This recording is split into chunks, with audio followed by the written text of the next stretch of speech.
সুপ্রিয় শিক্ষার্থীবৃন্দ, গত ক্লাসে আমরা লিস্ট নিয়ে আলোচনা করেছিলাম, যেখানে আমরা দেখেছি যে কিভাবে একটা লিস্ট ক্রিয়েট করতে হয় এবং লিস্টের ভিতরে যে আইটেম গুলো আছে সেই আইটেম গুলোর প্রত্যেকটা ইন্ডেক্স কিভাবে আমরা বের করতে পারি এবং একাধিক ইন্ডেক্স বের করার জন্য আমরা কিভাবে কাজ করতে পারি এবং আমাদের যে লিস্টটা আছে সেই লিস্টের ভিতরে কোনো একটা আইটেম আছে কিনা সেটাও আমরা চেক করতে পারি এবং কোনো একটা আইটেম যদি না থাকে সেটাও আমরা চেক করতে পারি। এবং আমরা দেখেছিলাম সর্বশেষ যে একাধিকবার কিভাবে আমরা লিস্টগুলোকে প্রিন্ট করে দেখতে পারি। সো লিস্টের অনেক দরকারি এলিমেন্ট গুলো নিয়ে বা অনেকগুলো ফাংশন নিয়ে আমরা কাজ করেছিলাম। আজকে আমরা লিস্টের আরো কিছু দরকারি ফাংশন সম্পর্কে জানবো। আমরা বিভিন্ন কিওয়ার্ড ইউজ করে দেখবো যে আসলে কিভাবে আমরা লিস্টের ভিতরে বিভিন্ন ধরনের পরিবর্তন করতে পারি। তো সেটার জন্য আমরা পূর্বের যে কোডটা আছে সেটা এখানে কপি করে নিয়েছি এবং আজকে আমাদের মূলত লিস্টের সেকেন্ড পার্ট নিয়ে আজকে আমরা ভিডিও করছি। সো এই সেকেন্ড পার্টে আমরা আরো অনেকগুলো প্রয়োজনীয় কিওয়ার্ড আমরা ইউজ করব। আসলে লিস্টটা অনেক বড় একটা ক্ষেত্র যেখানে অনেক ধরনের কাজ করা যায়।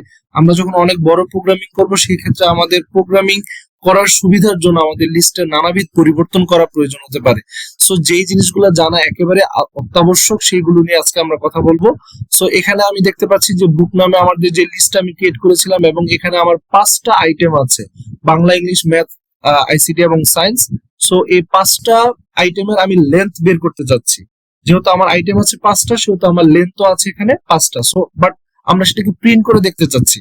সো প্রিন্ট করার জন্য আমরা যখন প্রিন্ট বুক এটাকে যখন আমরা শুধুমাত্র রান করব তখন হচ্ছে আমাদের লিস্টের ভিতরে যে আইটেম গুলো আছে শুধুমাত্র সেই আইটেম গুলোই কিন্তু আউটপুট আকারে আসবে। যদি এখন প্রিন্ট ফাংশনটার এখানে আমি নতুন করে আরেকটা যদি আমি ফাংশন যদি আমি এখানে অ্যাড করতে চাই, সাপোজ আমি এখানে চাচ্ছি আরেকটা ব্র্যাকেটের ভিতরে আমি চাচ্ছি লেন্থ বের করার জন্য। লেন্থ বের করার জন্য আমাকে সংক্ষেপে লেন লিখলে আমার লেন্থ ফাংশনটা অ্যাক্টিভেট হয়ে যাবে এবং আমার এখানে যে ব্র্যাকেটটা আছে এবং আমি আরেকটা ব্র্যাকেট দিয়ে এটা আমি ক্লোজ করছি। এখন যদি আমি এটাকে যদি আমি রান করি তখন দেখতে পাচ্ছি আউটপুটে আমার এখানে 5 দেখাচ্ছে।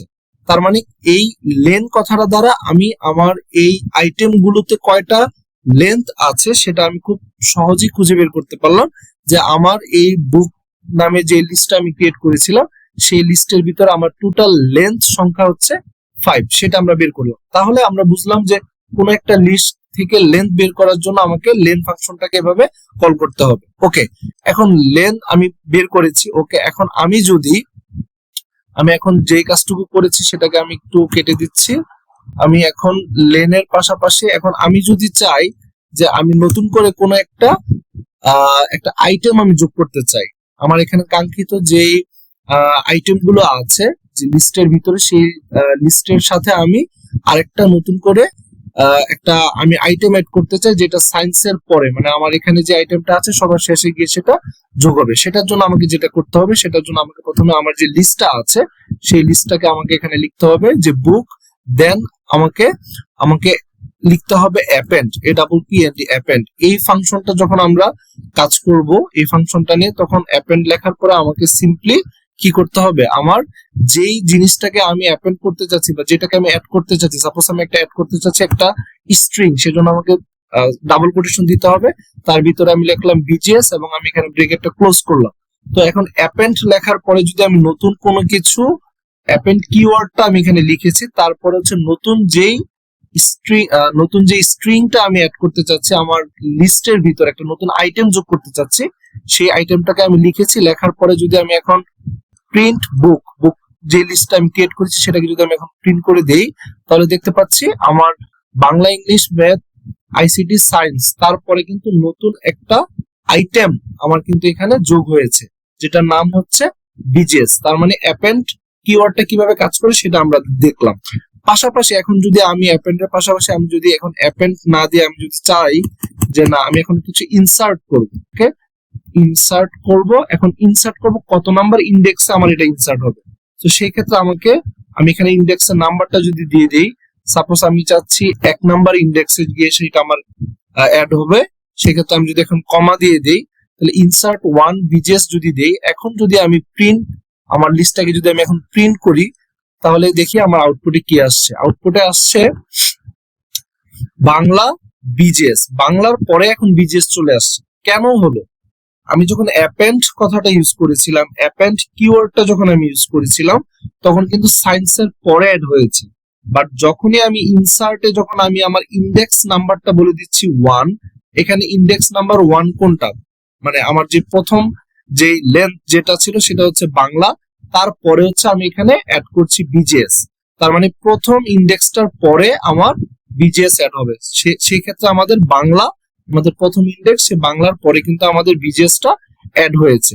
এখন যদি আমি ইনসার্ট না করে যদি আমি এখানে রিমুভ দেই, REMOVE,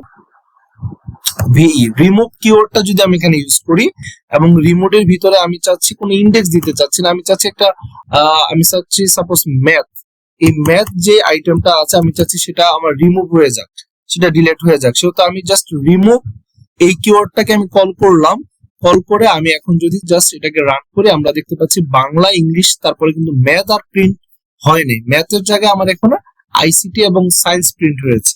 কেন ম্যাথ প্রিন্ট হয়নি? কারণ হচ্ছে আমি ম্যাথটাকে বলে দিয়েছি আমি রিমুভ করতে চাই। এই যে ফাংশনটা, আমি রিমুভ ফাংশনটা ইউজ করেছি। সো এই রিমুভ কিওয়ার্ডটা লেখার কারণে আমার কি হয়েছে, আমার এই ম্যাথ সেটাকে কি হয়ে গেছে, রিমুভ হয়ে গেছে। এখন আমরা যদি সর্টিং করতে চাই, আর অনেক কাজ করা যায় লিস্টে, যেগুলো জানা আমাদের একেবারেই জরুরি, সেগুলো নিয়ে আমি কথা বলছি। সাপোজ আমি সর্টিং করতে চাই, সো এখন আমি বুক ডট রিমুভের জায়গায় আমি জাস্ট এখানে কি করব, সর্ট কিওয়ার্ডটা আমি টাইপ করব, আর সর্টের ভিতরে আমি কিছু লিখতে চাচ্ছি না, জাস্ট এই সর্ট এই ফাংশনটাকে আমি কল করেছি। সো এখন যদি আমি প্রিন্ট করি তাহলে আমার কাঙ্ক্ষিত আউটপুটে দেখি কোনো পরিবর্তন আসে কিনা। এখানে আমি দেখতে পাচ্ছি যে আমার একটা পরিবর্তন এসেছে, কিন্তু সেটা বোঝা যাচ্ছে কারণ আমি অলরেডি সর্টিং করে রেখেছি। এখন আমি বাংলা এটাকে যদি আমি ইংলিশ বা ম্যাথের পরে নিয়ে যাই তাহলে আমরা পার্থক্যটা বুঝতে পারবো। ওকে, এখন আমি যদি এটাকে আবার রান করি, আমি সর্টিং ফাংশন কল করেছি, দেখো আমার প্রথমে কিন্তু আছে কি ইংলিশ, তারপরে আছে ম্যাথ, তারপরে আছে বাংলা। কিন্তু আমি যখন সর্ট ফাংশনটাকে আমি যখন কল করেছি, তখন কিন্তু আমার ইংলিশটার আগে প্রিন্ট হয়নি, প্রিন্ট হয়েছে বাংলা। কেন বাংলা কথাটা আগে প্রিন্ট হয়েছে? কারণ আমি এখানে যে কিওয়ার্ডটা ইউজ করেছি সেটা হচ্ছে সর্ট। সর্ট মানে আমার এটাকে সর্টিং হবে, সেটা হচ্ছে কি আমার অ্যালফাবেট যেখান থেকে শুরু হয় A B C D, so আগে এ দিয়ে যদি কোনো আমার আইটেম থাকে সেটা আগে প্রিন্ট হবে, তারপর বি দিয়ে যদি কোনো আইটেম থাকে সেটা প্রিন্ট হবে। সো আমরা দেখতে পাচ্ছি এ বি সির মধ্যে আমার বিটা আগে আছে, এ দিয়ে আমার কোনো সাবজেক্ট এখানে আমি রাখি নাই, সো এখানে বাংলা বি দিয়ে আগে আছে, এই জন্য কিন্তু আমার সর্টিং এ বি চলে এসেছে। তার মানে আমরা খুব সহজেই সর্ট কিওয়ার্ডটা ইউজ করে আমরা আমাদের লিস্ট থেকে আমরা অ্যাসেন্ডিং আকারে আমরা চাইলে সেগুলোকে সাজিয়ে নিতে পারি। সো সর্ট ইউজ করার পরে আমরা চাইলে সেটাকে আবার রিভার্সও করে দিতে পারি যদি আমরা ডিসেন্ডিং আকারে চাই। যদি রিভার্স আমরা ইউজ করি, রিভার্স কিওয়ার্ডটা যদি আমি ইউজ করি এবং আমি যদি এখান থেকে রান করি, আমরা দেখতে পাচ্ছি সবার পরের যে অ্যালফাবেট দিয়ে যেটা শুরু হয় সায়েন্স, সেটা কিন্তু আগে চলে আসছে, তারপরে আইসিটি আসছে, তারপরে বাংলা আসছে, ম্যাথ এবং ইংলিশ আসছে। তার মানে রিভার্স করেছি, তার মানে হচ্ছে কি আমার রিভার্স অর্ডার হয়ে গেছে, মানে একদম প্রথম থেকে প্রিন্ট না হয়ে আমার সেটা প্রিন্ট হয়েছে পেছন থেকে প্রিন্ট হয়েছে। তার মানে সবার পেছনের যেই আইটেমটা ছিল সায়েন্স, সেটা চলে আসছে প্রথমে, সেকেন্ড লাস্ট যে আইটেমটা ছিল সেটা চলে আসছে সেকেন্ডে, এভাবে রিভার্স হয়ে গেছে, আমার এটা উল্টে গেছে।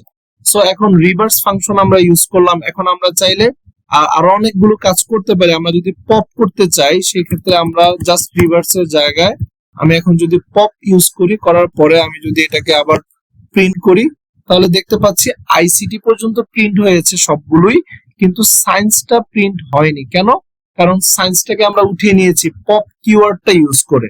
যখনই আমরা আমাদের লিস্ট এর সাথে যখন আমরা লিস্ট ডট পপ ফাংশনটাকে যখন আমরা ইউজ করব, তখন লাস্ট থেকে একটা পপ হয়ে যাবে, তার মানে লাস্ট থেকে একটা উইথড্র হয়ে যাবে। আমার সায়েন্স যেই আইটেমটা ছিল সেটা কিন্তু এখন আর নেই।